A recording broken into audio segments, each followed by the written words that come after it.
got tons of showers and storms still ongoing across southwest Florida. May eventually get these to wrap up after midnight, but you can see a lot of you guys still dealing with it. Naples, not the time to really be outside driving. You still got some nasty storms across the area there. Coastal Collier, pretty much from Vanderbilt Beach, I'd say, all the way down towards Marco Island. More showers ongoing in the interior community. Palmdale all the way to Clewiston, showers and storms there. Gets a little bit lighter as you head towards the coast, but do expect these to gradually wind down as we head towards tonight. All right, Lehigh Acres, we had a flood advisory in effect earlier for inland Lee County and Charlotte County as well, where some of you guys saw upwards of 4 inches of rain as that thing just came down heavy here all throughout the evening.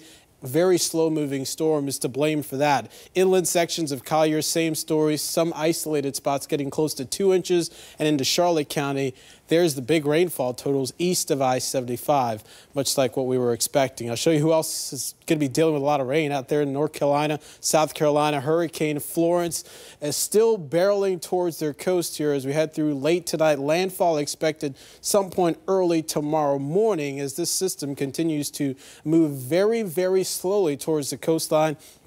The eye a little bit harder to make out here, but it's still there. You can see still a massive storm in terms of widths here, extending all the way from South Carolina to Delaware, essentially, as this continues to inch on closer. So predictor showing there's that landfall, the eye wall making contact with the coast here some point tomorrow morning. Then watch what happens all day Friday.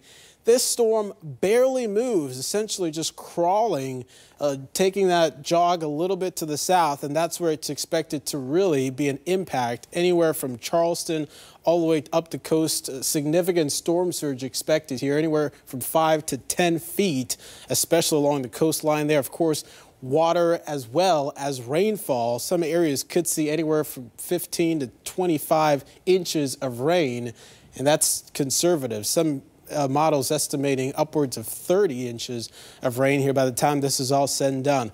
All right, winds still at 100 miles per hour, but like we've been talking about, that's not going to matter. This is still going to cause damage. It's still going to cause power outages. In fact, we've already seen that.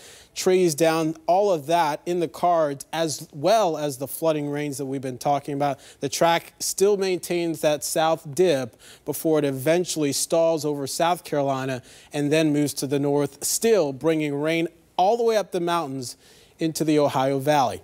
All right, satellite showing all of the other storms we're watching. Isaac, Joyce, and Helene, they're still out there, as well as Invest 95 has a 50% chance of developing. Don't think it'll have enough time before it reaches the Texas coast, I should say. Tropical storm Helene not going to be an issue. Isaac will be one to watch. It's expected to weaken to a tropical depression, but some models do take it a little bit further north in the Gulf, so we'll be paying attention to that. Closer to home, expect a very similar day shaping up tomorrow with isolated showers and storms developing in the afternoon. Otherwise, high temperatures remain in the low 90s. It's going to be another toasty one tomorrow, much like what we saw today. Low 90s feel like triple digits. Weekend plans looking good for the most part. Most showers do end up in our inland spots. Sam?